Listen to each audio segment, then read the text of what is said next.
Aquí inicia la receta médica de la Z, la emisión correspondiente al martes 3 de octubre, año 2023. Los buenos días a la doctora Jocelyn Sánchez Parra. Muy buenos días a todo el país. Bendiciones para todos aquellos que están en sintonía con esta receta médica de la Z. Octubre ya, distinguido Roberto. Saludo a mis compañeros. 3 de octubre, en el día de hoy. Cisneros, Víctor Calderón, buenos días. Y quiero felicitar en el día de hoy, 3 de octubre, por el Día Latinoamericano de la Odontología. Aquellos que se encargan de mantenernos una sonrisa. Principalmente a nuestro amigo, exdirector de la Sociedad Dominicana de Odontología, el doctor Adolfo Rodríguez. Un abrazo para él. Y también agradecer, Roberto, sabemos que eso es parte de los médicos, pero las atenciones brindadas a mi esposo en el Hospital Militar Dr. Ramón de Lara, al director Coradín, la disciplina que hay en la residencia médica no se ha perdido todavía, independientemente que sea un hospital militar. De verdad, agradecer las atenciones dadas a mi esposo, que fue operado de emergencia, recibido inmediatamente por todos los especialistas que de inmediatamente hicieron el diagnóstico, y gracias a Dios de forma oportuna se intervino y lo tenemos en muy franca recuperación. Gracias. Qué bueno. Doctora Noldis Now.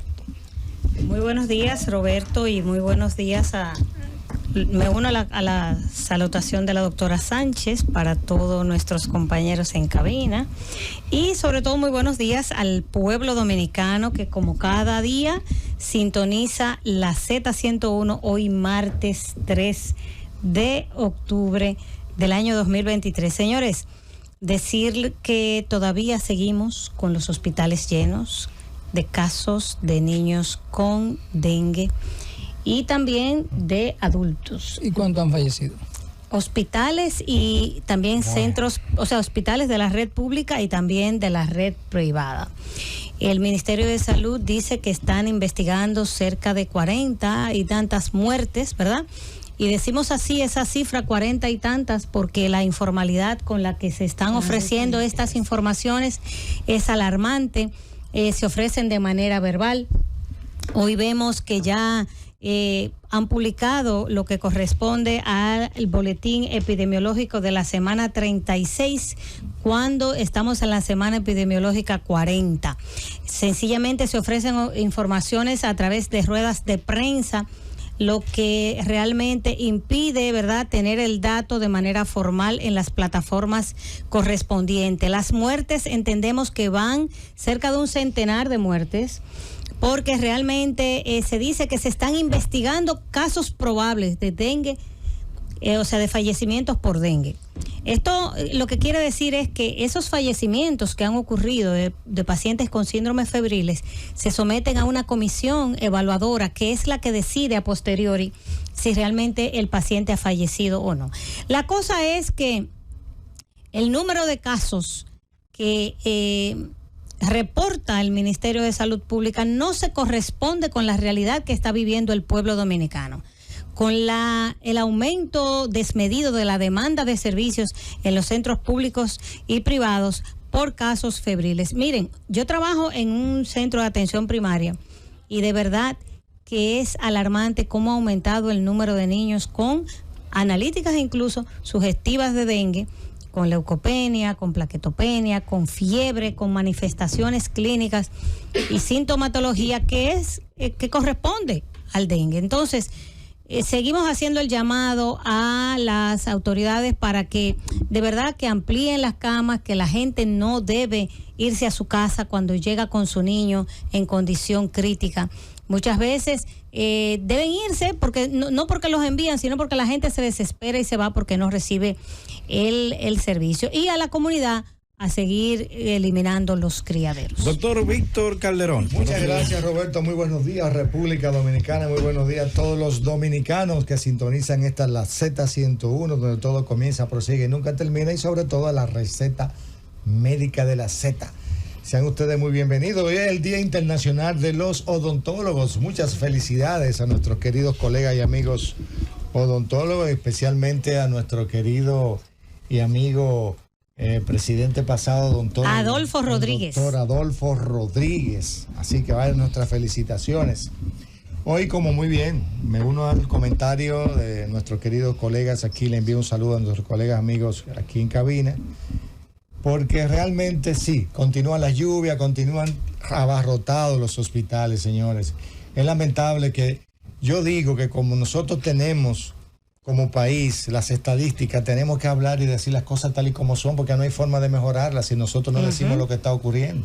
No entiendo cómo 9 muertes con tantos casos de dengue en toda República Dominicana. Yo ojalá que sea así, porque nosotros lo que deseamos...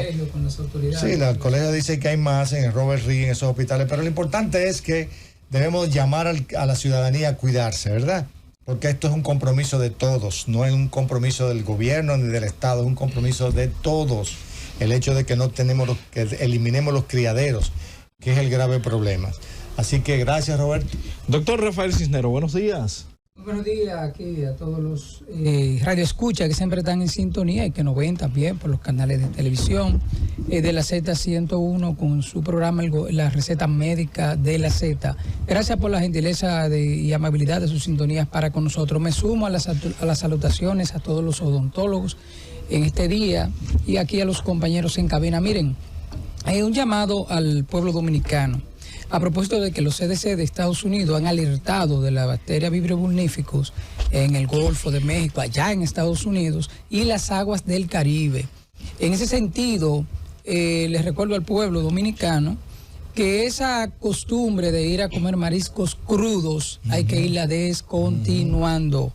A propósito de estas y cualquier otra condición de bacteriológica y de enfermedad que pueda existir. De igual forma, si usted tiene una herida, una laceración en su piel, si está recién operado, tiene que tener cuidado, no solo a propósito de esto, sino porque puede tomar cualquier bacteria, cualquier virus, cualquier condición que esté en el agua y que pueda sobrevivir y existir en esas aguas marinas. Y bueno, todos los dominicanos recordar de cacharrizar, toda aquella tarro que tengan agua, pues cambiarlo rutinariamente, no permita que se aloje el dengue en tu casa. Muy bien, vamos a presentar a nuestra invitada del día de hoy para así pues, tener una interesante conversación con ella en orientación de salud. Doctor Calderón. Y gracias, Roberto. Bueno, muy buenos días. Hoy tenemos un gran honor, un gran placer de tener con nosotros en cabina aquí a nuestra doctora Virginia Jiménez de la Rosa, quien es médico, ginecólogo obstetra, pero además es médico ginecólogo oncóloga. Es egresada de la maternidad Nuestra Señora de la Altagracia, donde también hizo su oncología y que gracias a Dios fuimos compañeros de trabajo. Para mí fue un gran honor tenerla en mi team de trabajo, porque de verdad que era una excelente doctora, una mujer, mira, ejemplar, señores. Era un gran honor, de verdad que sí, tenerla con nosotros. Además, fellow de la Universidad de Estados Unidos. Es médico, jefa de residente de oncología del Hospital de Maternidad Nuestra Señora de Altagracia, fellow del Colegio Americano de Obstetricia y Ginecología, médico oncólogo en el área de patología cervical de la Maternidad de Altagracia y profesora encargada del bloque oncológico para residentes en el Hospital de Maternidad San Lorenzo de los Minas, también encargada del Departamento de Ginecología Oncológica. ¿Así es, doctora? Sí, señor. Muy buenos días. La encargada de la residencia. Sí, coordinadora de la residencia de oncología ginecológica. Toda una mujer joven con un historial magnífico y extraordinario. Y conozco de su trayectoria, doctora. Sea usted muy bienvenida a la Receta Médica de la Z, aquí con un tema brillante que queremos tocar con usted por su conocimiento, ¿verdad?, en el área de la oncología ginecológica, y es que el cáncer cervicuterino es la cuarta causa de muerte en la mujer en el mundo. Y OPS reporta que en el año 2020 alrededor de 604,000 muertes ocurrieron en el mundo. Señores, increíble, de esas 345 mujeres murieron, siendo esto una entidad, una enfermedad prevenible. Y eso es lo lamentable, porque el 90% de esas muertes correspondieron a países en desarrollo, como es el caso de la República Dominicana. Muy buenos días, doctora. Sí, muy buenos días, doctor Calderón, y gracias a todos por estar aquí conmigo, y sobre todo a la doctora Sánchez Parra, que muy cordialmente me hizo la invitación para estar aquí con ustedes. Muy bien, como usted describe, doctor, cáncer de cervix, y siempre lo comento en cualquier escenario donde estoy, debería estar en los libros de historia. Esto no debería de existir, ya que, como bien usted acaba de mencionar, esta es una entidad 100% prevenible. cualquier mujer que en cualquier momento de su vida haya tenido un contacto médico, se puede prevenir cáncer de cervix por muchísimos factores. Uno, porque la biología de la enfermedad, para que nuestras pacientes entiendan, el tiempo que tarda en desarrollar es no menos de 7 a 10 años, atendiendo a la fecha en que la paciente tuvo la inoculación por el factor principal que produce esta entidad. Entonces uno comienza a pensar, ¿y es cierto que esa mujer en esos 7 a 10 años no tuvo ningún contacto médico? Wow. Entonces ahí uno se hace una revisión, ¿dónde está la causa? Si en una mala valoración o que nuestras usuarias no acuden realmente al médico.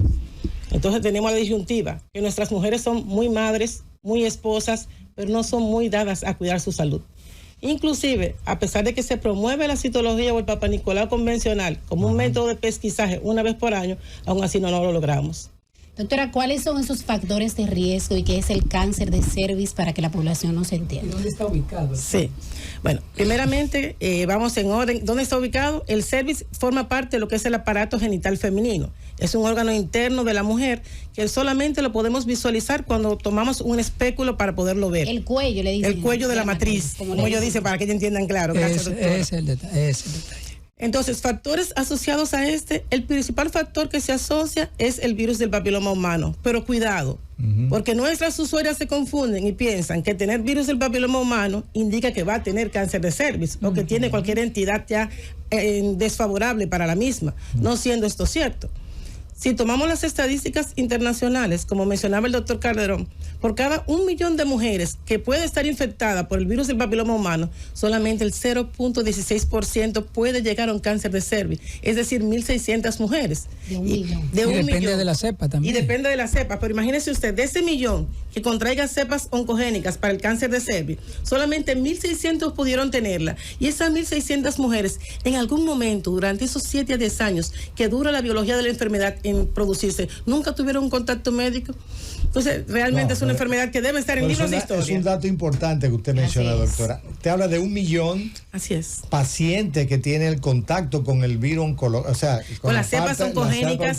Sí, señor. Son los que pueden hacer el cáncer, ¿verdad que sí? Así es, señor. Wow, ¿Y hay algún estadio que el paciente se da cuenta? ¿Pasa por un estadio, otro y otro sí, no, puede llegar a cáncer? realmente la enfermedad tiene diferentes etapas, pero una de las desventajas para nuestras mujeres es que cuando la mujer viene a tener sintomatología que ella describa, es decir, que sangra al momento del contacto con su pareja o que tenga una secreción acuosa que salga a través de la vagina, y es porque está realmente en una etapa avanzada de la enfermedad, un estadio ya será 2B o 3B. Eso quiere decir cuando ya no solamente se involucró al cuello de la matriz, sino también ha involucrado al útero o a otras estructuras. Yo digo porque a los pacientes le preguntan, di que tengo NIC 1, ¿qué es eso? No, ya el NIC se refiere más bien a neoplasias intraepiteliales, ya no propiamente cáncer, sino, así como le describía a usted, que la patología puede durar de 7 a 10 años en desarrollarse, es desde usted tener una inoculación por una cepa oncogénica del virus del papiloma hasta usted llegar a cáncer. Entonces, en esos 7 y 10 años, usted comienza a desarrollar primero lo que la paciente conoce con el nombre de NIC 1 o bien displasia. Después va la evolución, NIC 2 o displasia moderada. Pero hay un dato importantísimo, mi querido colega, y es que el 80% de las pacientes que pueden cursar con un NIC 1 o displasia leve puede desaparecer espontáneamente sin necesidad de hacerle nada. Doctora, además de eso que usted mencionó, el virus del papiloma humano, ¿qué otros factores pueden desencadenar el cáncer de cervix? Como es una enfermedad básicamente que tiene que ver con el estado inmunológico de las pacientes, otro de los cofactores que suelen verse asociados son los pacientes que están inmunocomprometidas, sobre todo las inmunocomprometidas para lo que es el virus del VIH, ya que este refuerza la capacidad que tiene el VPH de contaminar y hace progresión más rápida en la paciente. Otros factores que se asocian, pero es por nivel educacional, por no enseñarle a nuestras pacientes, vayan a chequearse, vayan al médico, es el nivel socioeconómico, pero no es porque la pobreza es sinónimo de cáncer, sino porque es sinónimo de que tú no tienes acceso muchas veces al médico, no vas por porque no tienes tiempo, no vas porque tienes otras cosas que hacer y te descuida. Entonces el nivel socioeconómico ahí influye muchísimo en esas usuarias. Doctora, interesantísima su ponencia y toda la exposición sobre los factores de riesgo y esto, pero hay algo que usted ha tocado que a mí me ha llamado bastante la atención y que yo creo que es la piedra angular, y es la prevención. Y usted dice, me llama la atención y me pregunto si en X cantidad de tiempo, 7 años, 10 años, esta paciente no tuvo un contacto médico. Y ahí vamos al tema de la prevención. Las estadísticas dicen que en el 2021 murieron 560 mujeres por cáncer de cuello uterino en este país, en el 2021. Puede ser más, pero eso fue lo que dijo el Ministerio de Salud Pública cuando realizó una actividad en el año 2021 donde se lanzó el Plan Nacional para la Prevención del Cáncer Cérvico-Uterino en este país, que abarca del 2020 al 2030. Entonces yo creo que algo de lo que adolecemos es precisamente de esa atención primaria, de ese primer nivel de atención donde dentro de las estrategias está la prevención del cáncer cérvico-uterino, así como el cáncer de mama y otras cosas. Entonces, desde su punto de vista, ¿qué importancia tiene para usted, y esto para que la gente lo escuche, el tema de la prevención y de asistir? Porque yo pienso que una vez instalada la enfermedad ya es otro procedimiento, pero ¿cómo podemos evitar que una mujer llegue a tener cáncer de cuello? Excelente, mi querida doctora. La piedra angular, como usted bien lo refiere, es la prevención. Es por lo menos asistir una vez a una evaluación ginecológica seria, donde usted se le revise, donde se le haga, aunque sea una citología convencional o un Papá Nicolau, como bien ella describe, la usuaria, para darse cuenta de que usted puede tener una patología previa a un cáncer de cervix. Una vez al año, por lo menos. Solamente una vez al año. Con una patología que tiene un curso, una evolución de 7 a 10 años mínimo, si por lo menos una vez al año nuestras usuarias fuera un éxito. Pero le describo como si fuera de tono jocoso, pero preocupante. A veces allá en el hospital hacemos jornadas preguntándole a nuestros mismos médicos, nuestros mismos residentes, la misma enfermera, ¿cuándo fue tu última fecha de tu último Papá Nicolau? Unas no recuerdan, otras refieren, bueno, doctora, yo me lo hice cerca, pero ya casi me toca. Es por evadir la respuesta. O dicen, yo no tengo pareja. Exacto. Sí. Entonces, si eso es nuestro personal de salud, imagínese usted cómo vamos a luchar con nuestras usuarias para hacer una jornada nacional. Así como se hacen jornadas nacional para cáncer de mama, se promueve lo que es el perfil mamario, mamografía y sonomamografía. Vamos a promover una gran jornada, así como queremos la prevención del cáncer de cervix, de realizar citología a nivel nacional a todas nuestras usuarias y buscar los resultados. Porque ahí está la otra cosa. Es importante. Tú le haces la citología a la paciente, le haces el Papá Nicolau, sale alterado y entonces ya hay que contactar a la paciente, buscarla, ahora tomarse el teléfono, así porque la paciente pero no. Pero que esa es la estrategia, hay que irla a buscar. Doctora, ¿cree usted que no se le ha dado la debida promoción? Permítame una preguntita, Yossi. Sí. ¿Cuál es la función de la cervix o del cervix? El cervix forma parte de lo que es el aparato genital femenino. El cuello tiene una función importante, sobre todo en mujeres que no han tenido hijos, porque ella previene de que usted tenga de que la paciente, usted no, tenga una incompetencia ísmico-cervical y que pueda hasta perder el bebé. Por eso usted dirá, no, pues el cervix da problema, vamos a quitarle eso a todas las mujeres para que no tengan cáncer. No, mi querido colega. Además, tiene una función también a nivel nerviosa para lo que es el contacto con la pareja, que es muy importante y que tenemos que conservarlo y preservarlo sobre todas las cosas. Excelente. Doctor Calderón. Doctora, un país como República Dominicana, donde el 22% de los nacimientos son en niñas adolescentes, donde la mujer inicia una vida sexual activa muy temprano y por naturaleza deben tener una cantidad importante de contactos o de compañeros. Eso refiere, usted entiende, como uno de los riesgos principales de adquirir este virus y por ende de la enfermedad del cervix. Sí, el hecho de tener contacto sexual a edad temprana te expone a que más tempranamente también tú te veas expuesta a la enfermedad. Ahora bien, manejar el término de si el número o no de parejas ya lo descontinuamos, ya que eso era lascivo para la mujer. Entonces ya lo que no nos importa el número de contactos sexuales que haya tenido previo, por el tema de si promiscuidad o no, con relación a ese término, lo descontinuamos, exacto. Okay. Porque somos muy cuidadosos cuando vamos a hablar con la mujer sobre ese tema. Sí nos importa que la mujer entienda que inmediatamente tuvo su primer contacto sexual, debe acudir a evaluaciones. Porque en ese mismo orden, doctor, la mujer pudo tener una sola pareja sexual, pero esa pareja sexual pudo tener múltiples parejas sexuales previas. Entonces, por eso es que la cadena, por eso somos muy cuidadosos cuando vamos a hablar de las parejas sexuales con la mujer sobre ese tema. O sea, que la promiscuidad es de ambos lados. Doctora, cuando la contactamos, que le pedimos hablar sobre el cáncer de mama, usted dijo no, cáncer de cervix. ¿Cree usted que no se ha orientado bien a la población a sabiendo que este método no es tan costoso, este Papá Nicolau, para que usted oriente un poquito a las mujeres? Porque como decía la doctora Nao, muchas dicen, no, que yo no me lo voy a hacer porque yo no tengo pareja. Y otras dicen, yo tengo 60 años, mi último Papá Nicolau fue a los 10 años, para que oriente un poco a la población con relación a la importancia de realizarse este pesquisaje. Doctora, la felicito por esa acertada expresión que usted hace, ya que si bien es cierto que este es el mes del cáncer, pero no, le han dado exclusividad. No menospreciamos que el cáncer de mama sigue siendo el cáncer con mayor mortalidad a nivel mundial de la mujer, pero es no menos cierto que nos hemos enfocado tanto en mama, que todas las promociones en este mes van a ser enfocadas a mama, y no. También tenemos otras patologías oncológicas que nos afectan de manera directa y que da vergüenza que todavía existan, porque mama se puede hacer un diagnóstico precoz, pero con Servir tú tuviste demasiado tiempo, demasiadas oportunidades con la paciente. Entonces, es cierto, nuestros planes ahora mismo de prevención no están guiados para la prevención de un cáncer de cervix certero. Si tomamos a todas nuestras usuarias, a todas las mujeres que han tenido vida sexual activa y le realizamos citología, o Papá Nicolau, buscamos esos resultados, no es verdad que la historia va a cambiar. Vamos a poner en los libros de historia lo que es cáncer de cervix.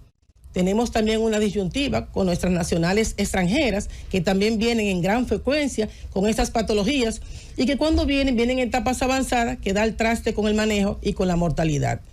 Y con lo que decía de la mortalidad, tenemos un dato, es que hay mucho subregistro.